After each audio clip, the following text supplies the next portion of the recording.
þegar ég fer núna inn í Jóhannesarbréfið, ég átti eftir að klára kafla 5, það voru 3 eða 4 vers eftir sem ég sleppti og ætla að klára í dag, að þá finnst mér gott að minnast á Sæd vegna þess að við erum að tala hérna 3 votta.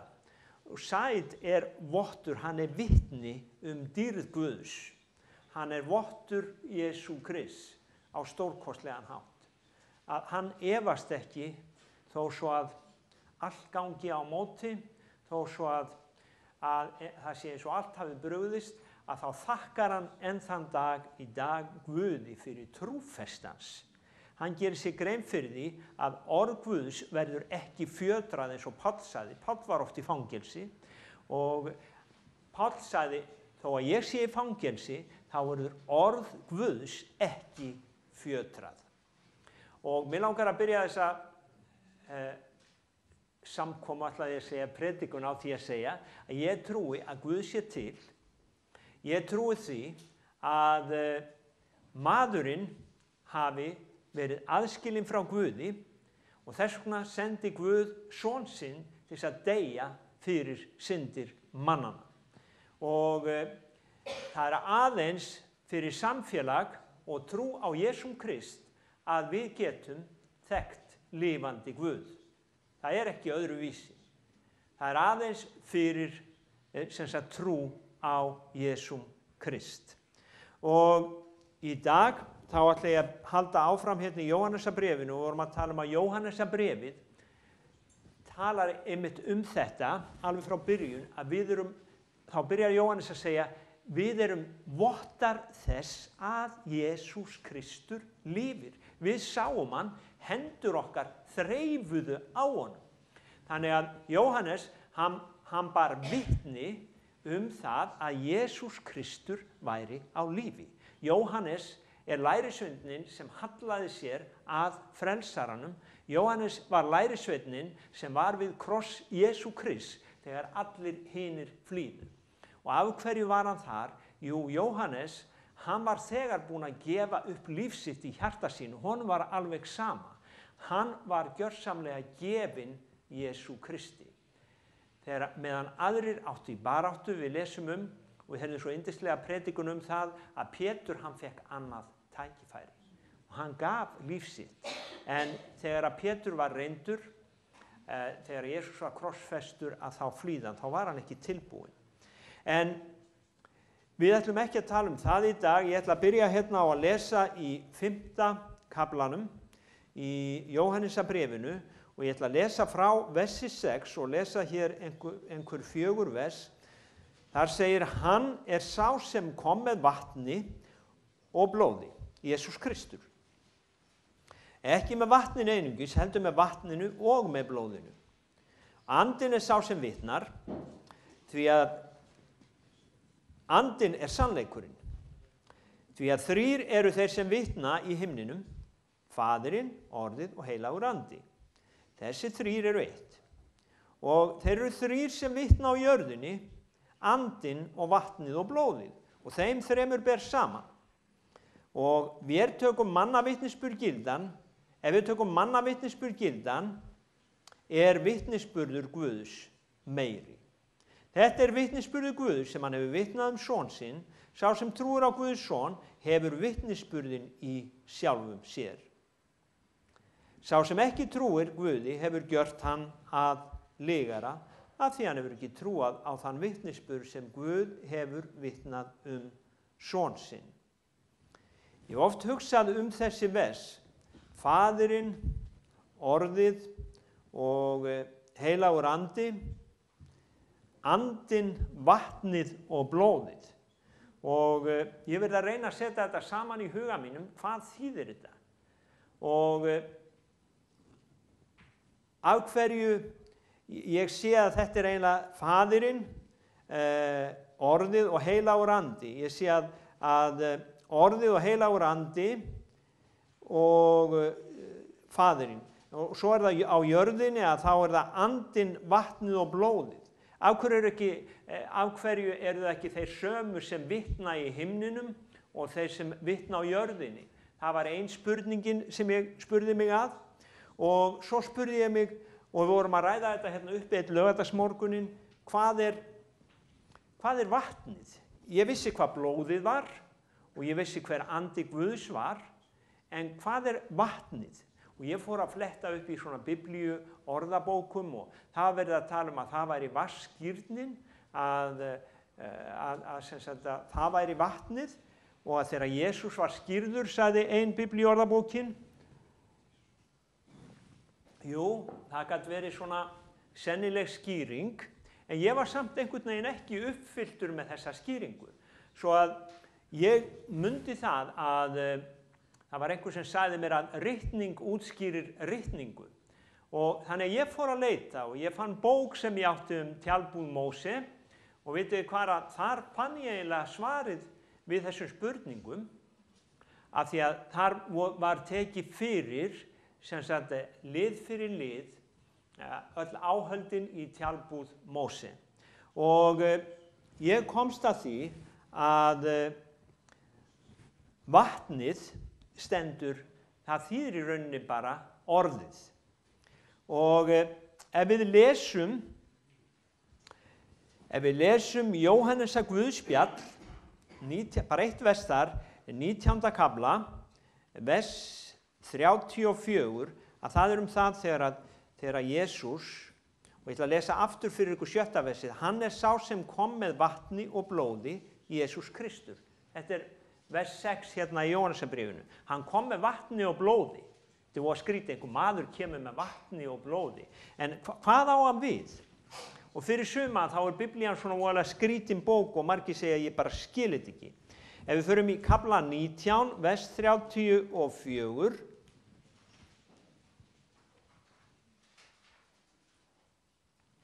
en einn af hermönnunum, þarna Jesús á krossinum, stakk spjóti sínu í síðu hans og rann jafnskjótt út blóð og vatn. Það rann út bæði blóð og vatn. Og ég ætla að lesa aftur hérna að það eru 3 sem vitna á jörðinni, andinn, vatnið og blóðið, að þeir eru vitni. Okay? Við förum í réttarsal og þar einhver sem að vitna.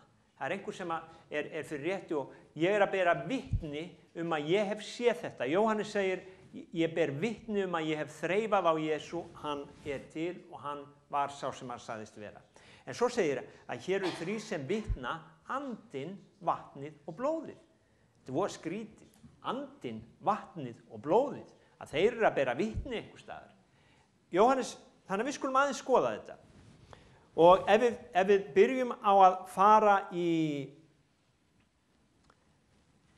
í tjaldbúð Móse í Gamla testamentinu, og mér langar að fá upp myndina sem af tjaldbúð Móse, ég sett hana þarna inn í glærurnar, hún neðsta glæran, að þá sjáum við að altari á þeirri mynd,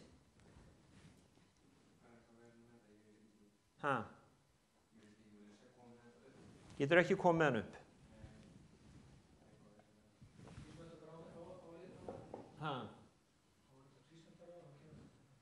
Það var tvísmellir á það, segir hann. Hann kom upp á það. Svolítið atriði að fá hann upp, hún líka reynda til inn í tölvunni. En það sem tjaldbúðin, maður þarf helst að horfa á hana til þess að skilja að það var svona garður og inn í þessum garði var tjaldbúð og fyrir utan tjaldbúðina, fremst fyrir innan hliðið, að þá var altari þar sem að fórnað sem sagt, dýrum á og síðan var ker með vatni í, skál og þetta var gert úr speglum. Ef þið lesið Gamla testamentið að þá var þetta gert úr speglum kvenna og þar sem þær höfðu áður speglað sín fögra andlit að nú var það notað í öðrum tilgangi og sem sagt, þetta var skál og svo var líka önnur sem sagt, stétt undir þar sem að þeir gátu þvegið fætur sína. Og þarna sjáið það. Þetta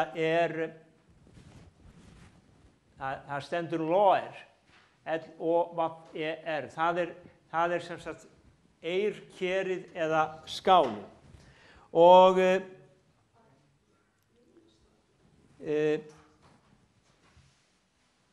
tjaldbúð Móse, það var altarið þarna og það má segja að altarið, að þar rann blóðið.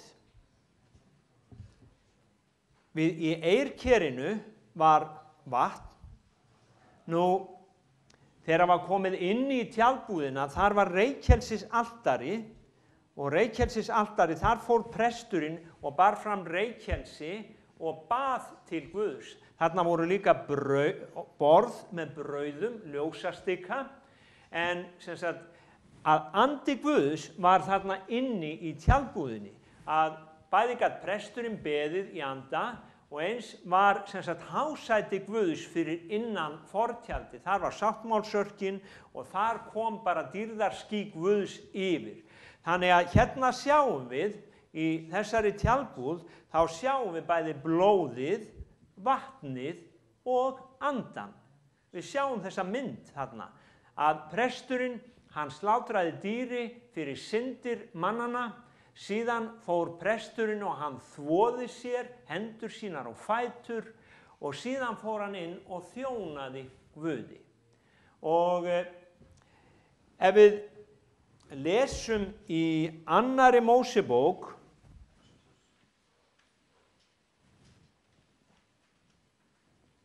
kafla 40,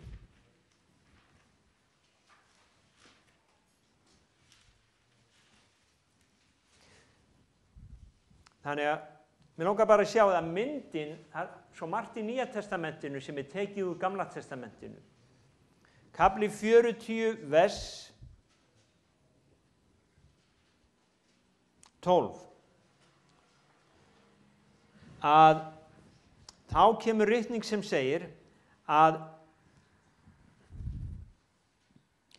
það segir, þá skalt þú leiða Aron og sonu hans að dyrum samfundatjaldsins og þvo þá úr vatni.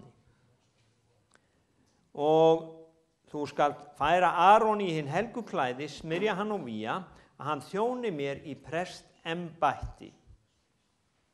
Og þannig að þú skalt leiða fram sonu hans, færa þá í kirtla, þú skalt smyrja þá eins og þú smurðir föður þeirra, að þeir þjóni mér í prestembætti og skalt smurning þeirra veita þeim ævinlegan prestdóm frá kyni til kyns. Þannig að hérna sjáum við að Aron, æðsti presturinn, hann var baðaður algjörlega. Svo var hann fæddur í hvít klæði og síðan var hann smurður með olíu.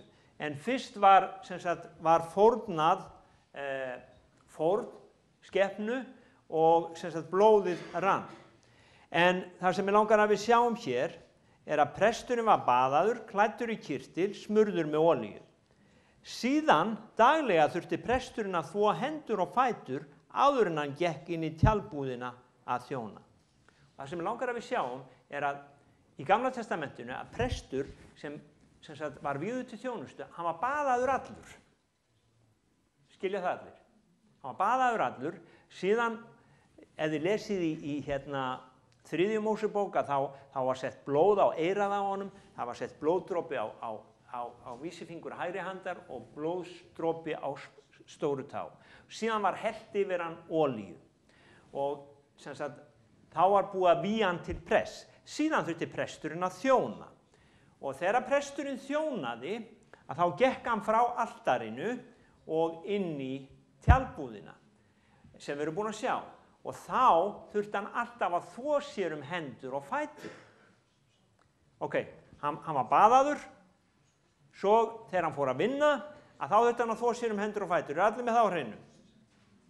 Nú ætla ég að lesa fyrir ykkur frásögn í Jóhannesar Guðspjalli, sem að margir kannski túlka öðruvísi, þar að segja, því að við heyrt talað fótaþvott, en hérna sjáið þið útskýringu á fótaþvottinum. Af hverju var Jesús að tala fótaþvott? Ef við lesum núna í Jóhannesar Guðspjalli 13. kafla frá versi 2 til og með 14. vers, þá segir: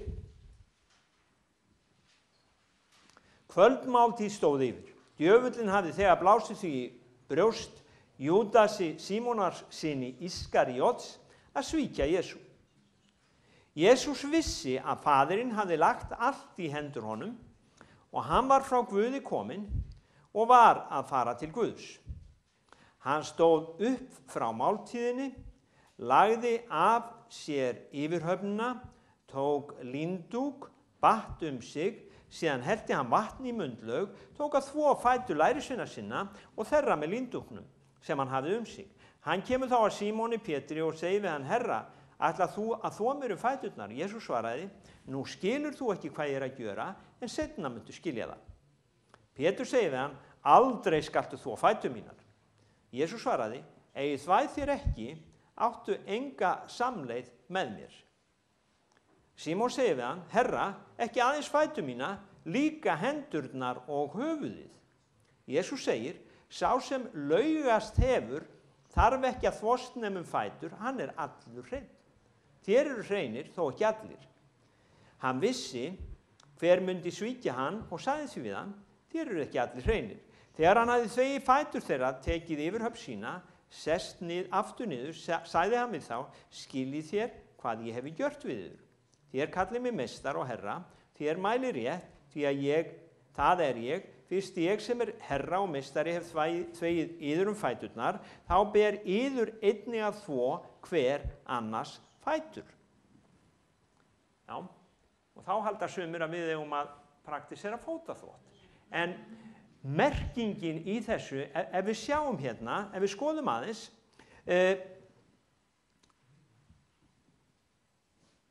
Pétur, hann vill ekki leyfa Jesú að þvo sér og Jesús segir við Pétur: Ef ég fæ ekki að þvo þér, þá eigum við ekki samleið. Og hvað þýðir það að eiga samleið með Jesú Kristi? Það þýðir að ég er að ganga með Jesú Kristi. Og ef ég ætla að ganga með Jesú Kristi, þá vill Jesús og ætla að þjóna honum, þá er ég svona eins og æðstipresturinn, ég er að fara að þjóna og þá þarf Jesús að fá að þvo mér hendur og fætur. En af hverju ekki bara þvo mig allan? Jú, Jesús, að vísu, lærisveinarnir voru ekki endurfæddir þegar þetta var, Jesús var ekki búinn að deyja, en Jesús talar spámannlega hérna fram í tíman og hann segir að sá sem er allur þveginn, endurfæddur, hann þarf ekki að þvost nema hendur og fætur þegar hann þjónar mér. Þannig að þetta er merkingin, það sem Jesús er að kenna hérna, er tekið úr tjaldbúðinni. Nýja testamenti var ekki til. Allar þessar hugmyndir sem lærisveinarnir og Jesús koma með, það eiga allan grunn í gamla sáttmálanum. Þannig að myndin sem að Jesús kemur hérna með er nákvæmlega svo sama og við sjáum í tjaldbúðinni. Og meira segja að við eigum að þvo fætur hvers annars, að þá kemur nákvæmlega sama mynd. Páll hann útskýrir það þannig: áminnið hver annan. Áminnið hver annan. Af hverju áminnum við hver annan?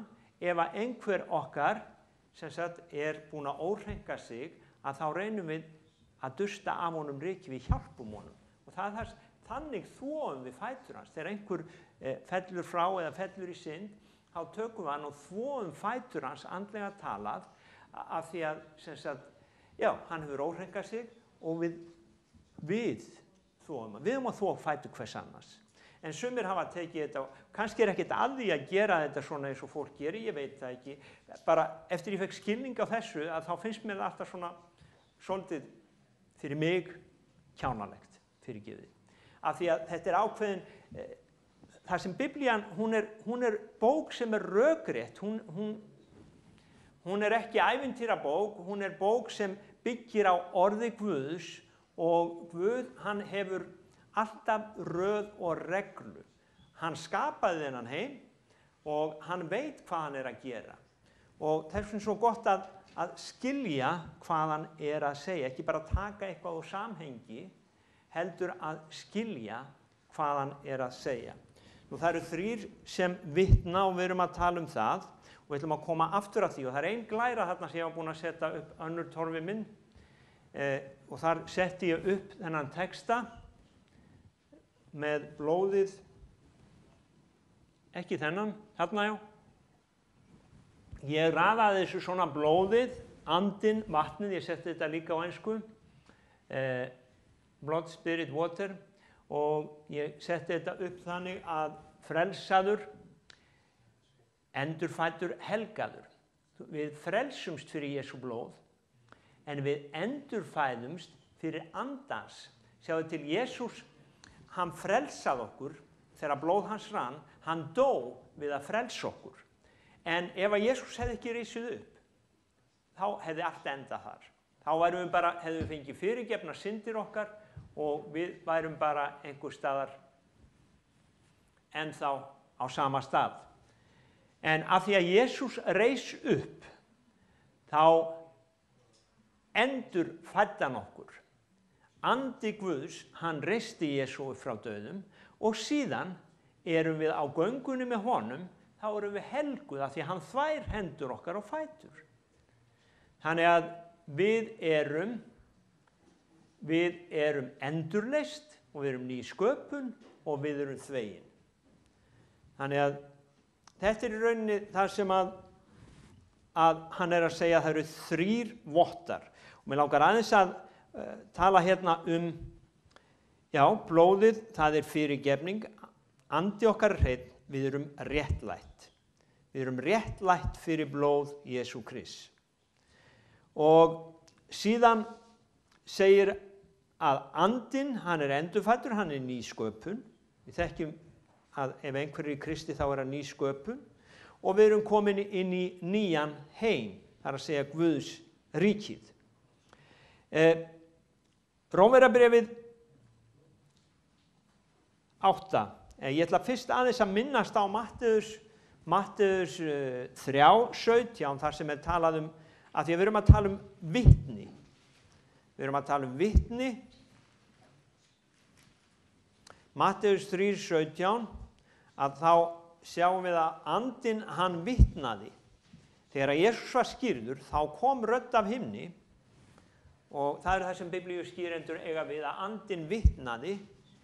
Þessi er minn elskaði sonur sem ég velþóknun á. Það kom rödd af himni þegar Jesús var skírður. Yfirnáttúrulegt tákn, rödd af himni. Hugsaður ef við færum hérna út að skýra og það kæmi bara rödd af himni sem segði þetta er minn elskaði sonur líka. Hún myndi ekki segja trúið á hann af því að hann var sá fyrsti en Guð gæti sagt þetta er minn elskaði sonur. En hann sagði það svo sannarlega þegar Jesús var skírður í Lúkas 9. kafla að þá kemur aftur rödd af himni. Þannig að við sjáum að það er rétt að andinn bar vitni. Og þar er Jóhannes 28, þar er Jesús með þeim upp á fjallinu. Það er ekki Jóhannes, það er Lúkas 9, fyrirgefið í Lúkas 9. Lúkas 9, 28. Svo bar við 8 dögum eftir ræðu þess að hann tók með sér þá Pétur Jóhannes, Jakob gekk upp á fjallið að biðjast fyrir. Hann var að biðjast fyrir, varð yfirlit ásjónu hans annað. Klæði hans urðu hvít og skínandi. Og 2 menn voru á tali við hann. Það voru þeir Móse og Elía. Þeir birtust í dýrð og ræddum brottför hans. Og hann skildi fullna í Jerúsalem. Þá Pétur og félaga hans sóttu mjög svefn. En nú vöknuðu þeir og sáu dýrð hans og mennina 2 stóðu hjá honum. Þegar þeir voru að skilja við Jesú, mælti Pétur við hann, meistari, gott er að við erum hér. Göngum, gjörum 3 tjaldbúðir, þér eina, Móse eina og Elí eina. Ekki vissi hann hvað hann sagði. Leið og hann mælti þetta kom ský og skyggði yfir þá eru þeir hræddir þeir komu inn í skýið.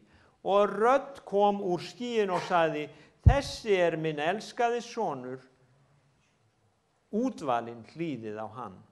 En röddin hafði talað var Jesús einn. Þeir þögðu og sögðu á þeim dögum engum frá því sem þeir höfðu séð. Og Jóhannes 12, 27, og þar Jesú sem sagt fyrir páskaháttíðina, held hann sé hérna í Betaníu, þá segir hann í versi 27, nú sál mín skelfd, hvað á ég að segja, Faðir frelsa mig frá þessari stundu, nei, til þessa ég komin að þessari stundu, Faðir gjör nafn þitt dýrlegt. Þá kom rödd af himni, ég hef gjört það dýrlegt, mun gjöra það dýrlegt. Þannig að andinn vitnaði á jörðinni að Jesús væri sonur Guðs. Það var margvottað að Jesús væri sonur Guðs. Og fyrir þá, við vitum að Jóhannesar Guðspjalli, það var til, held ég, mjög snemma, ég man ekki hvort það innan 100 ára eftir dauða Krists, að þá var þetta á þeim tíma og enn þann dag í dag sagnfræðilega mjög sterkur vitnisburður. Nú í Rómverjabréfinu 8:9, og við erum að tala að andinn vitni, þá segir, hafi einhver ekki anda Krist, þá hann ekki hans. Hafi einhver ekki anda Krist, þá hann ekki hans. Þannig að andinn vitnar, 8:16 segir síðan, sjálfur andinn vitnar með vorum anda, við erum Guðs börn. Þannig að ef einhver hefur ekki anda Krist, þannig að kenningin mjög skýr, við fáum fyrirgefnar syndir okkar, síðan erum við endurfædd. Og hvað að vera endurfæddur? Jú, Adam hann syngaði og máli var það, og við fengum svo góða kennslu þetta í Tölsa, að það svo margir sem segja, gat Guð ekki bara fyrirgefa honum? Hvaða vissin var þetta hjá Guði að bara fyrirgefa ekki Adam og málið dött? Nei, hann skýrði það svo vel fyrir okkur hann geri að hann setti upp menn fyrir okkur og þar á meðal var Adam og svo var Jesús og svo var óvinnurinn þarna og hann hafði keypt sér Halloween grímu og setti framan á Adam sem sýndi það að Adam hafði skipt eðli. Eðlið var ekki það sama og Guð hafði sett í hann. Hann var búinn í raun og veru að selja sál sína og Guð gat ekki með allt sitt vald breytt því hann fyrirgaf honum en hann þurfti fórn til þess að breyta eðli hans á ný. Og þess vegna var það að Jesús dó og hann dó fyrir sektina, hann dó fyrir synd Adams og síðan reis hann upp og gaf okkur anda sinn í hjört okkar eða nýtt eðli þannig að við endurfæðumst. Þannig að gamli maðurinn minn, hann fékk nýtt forrit. Við erum andi, við erum sál, við erum líkami. Og það Jesú blóð sem hreinsar and okkar. Og síðan það orðið sem að þvær sálin okkar og að vísu hérna orð sem mig langar að nefna hérna aðeins í lokin. Aðeins að klára þetta með andan að ef einhver hefur ekki anda Krist þá hann ekki hans. Þannig það munur á að fá fyrirgefnar syndirnar eða að taka á móti Jesú Kristi og gefa honum líf sitt og endurfæðast. Sjáu þið, fangi sem náðaður og leystur, hann getur komið út úr fangelsinu og hann getur byrjað að lifa sama lífinu og hann lifði áður, byrjað sömu afbrotum og hvað gerist? Hann aftur inn í fangelsið. En ef að þessi fangi fær fyrirgefningu og náðun og hann fær nýtt hugafar, hann fær nýtt eðli, þá byrjar hann að sjálfsögðu að lifa nýju lífi. Og það er það sem að Jesús Kristur gerði þegar við endurfæddumst, hann færði sinn vilja inn í hjört okkar. Hann gaf okkur af sínum anda. Nú, Biblían segir líka í Postulasögunni 1:8 að þegar heilagur andi kemur yfir yður þá munu þér verða vottar mínir. Þannig að við vitnum ósjálfrátt með anda Guðs að Guð sé sá sem hann er. Andi Guðs vitnar í gegnum okkur. Þannig að andinn vitnar, blóðið vitnar og svo komum við að vatninu og það er eins og við töluðum að við erum þvegin, við eigum samleið með Guði. Hebreabréfið 12:14 segir okkur að það getur enginn séð litið Guð án helgunar. Það getur enginn, þeir gátu ekki komið inn í sem sagt, framfyrir Guð nema hafa þvegið sér.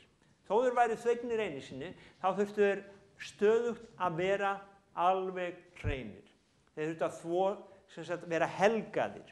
Og Jóhannes 15:3 segir, þá segir Jesús, þér eru þegar hreinir vegna orðsins. Þér eru hreinir vegna orðsins. Og það var það sem ég ætlaði að minnast á að Jesús, hann var orðið. Biblían segir í upphafi var orðið, orðið var hjá Guði og það var orðið sem þvoði fætur og hendur lærisveinanna. Það var orðið.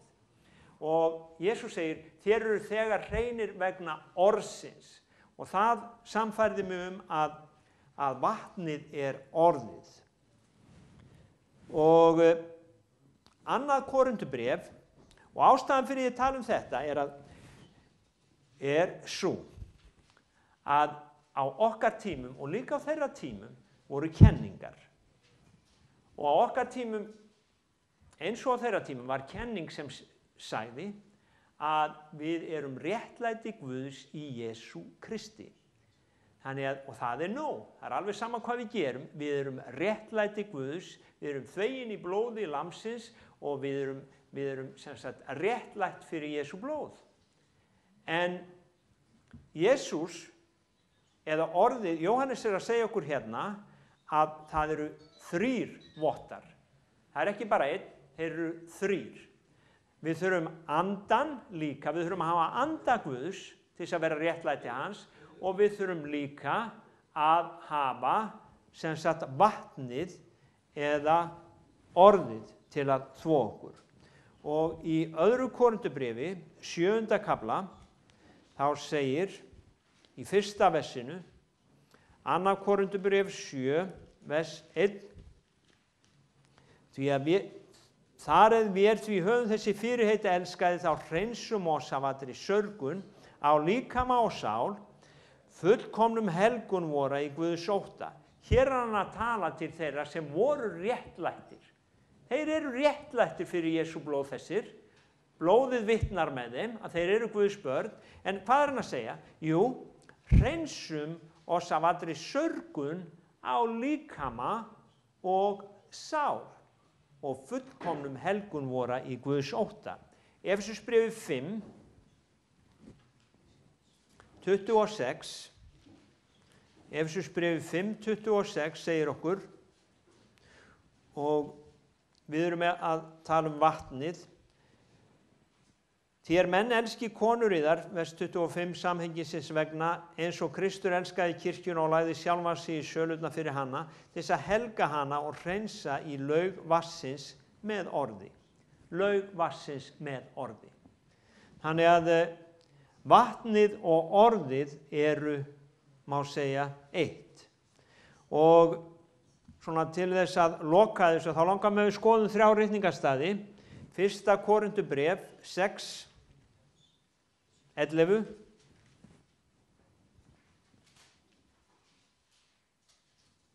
Það segir, þetta voru þér sumir yðar, en þér létu laugast, þér eruð helgaðir, þér eru réttlættir, fyrir nafn Drottins Jesú Krists og anda og Guðs.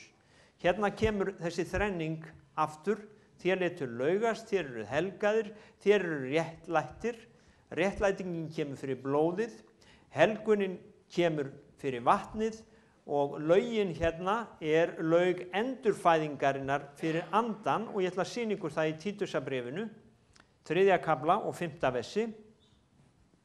Þar segir: Þá frelsaði hann oss ekki vegna réttlætisverkana sem vér höfðum unnið, heldur samkvæmt miskunn sinni í þeirri laug, þar sem við endurfæðumst og heilagur andi gjörir oss nýja. Og svo kemur hér að lokum 1. Þessalóníkubréf 5:23. 1. Þessalóníkubréf 5:23. Það á undan Tímóteusarbréfinu. 5:23. Þar segir: En sjálfur friðarins Guð helgiður algjörlega og andi yðar, sál og líkami varveitist alheil við komu drottins vors Jesú Krists. Þannig að drottinn vill hafa þessa 3 votta í líf okkar, andan, vatnið og blóðið, að það andi okkar, það sál okkar og það líkami okkar sem að hann vill að séu alheil. Hann vill að andi okkar, sál og líkami varveitist alheil við komu hans. Þannig að sem heilagt prestafélag eða sem prestar hans, og þetta setning úr þessari bók sem að ég var að lesa, að þá þurfum við að upplifa alla þessa 3 votta til að vera fullkomin í honum. Hjörtu okkar þurfum að vera hreinsuð í blóðinu, við þurfum stöðulega að vera þvegin í orðinu, þurfum olíu heilags anda yfir höfuð okkar sem gerir okkur hæf til þjónustu. Eitt vitni án hinna tveggja ófullkomið. Eitt vitni án hinna tveggja ófullkomið. Þannig að ef okkur eru fyrirgefnar syndirnar, að þá eigum við að lifa í anda Guðs og við eigum að leyfa Jesú að þvo fætur okkar og hendur. Ef við ætlum að eiga samleið með honum, þá viljum við að hann fá að þvo fætur okkar og hendur og við viljum leyfa orðinu að þvo okkur. Við förum og skoðum okkur í orðinu. Við berum okkur saman við orðið á hverjum degi. Ég í honum, hann í mér.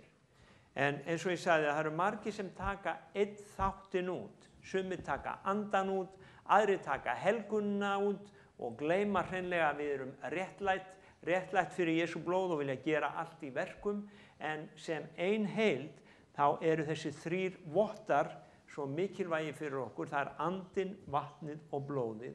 Þetta er það sem fyrir anda okkar, sál og líkama, ef við ætlum að fylgja Jesú Kristi.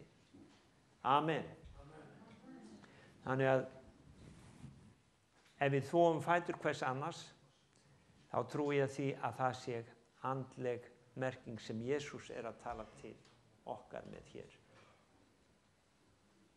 Ekki það? Skilur ekki? Þetta hljóma eins og að segja með þvottaþvotti væri að gera andlega. Nei. Jesús þvoði fætur lærisveina sinna og það var kurteisi í þá daga að þvo fætur þegar menn kom í heimsókn. Það eitt. Í öðru lagi að þá hafði Jesú í huga tjaldbúðina og prestaþjónustuna. Hann var að þvo þá ef þeir vildu eiga samleið með honum. Hann sagði, nú skiljiði ekki það sem ég geri, en seinna muniði skilja það. Og þegar þeir fóru að lesa orðið og andi Guðs kom, þá skildu þeir hvað Jesús hafði verið að kenna þeim. En sum okkar skiljum það ekki og þess vegna þurfum við alltaf að kafa í orðið til þess að skilja. Amen. Og þá meikar þetta sens. Það meikar faith. Já. það var einhver sem sagði það. En við skulum rísa á fætur og við skulum bara biðja saman.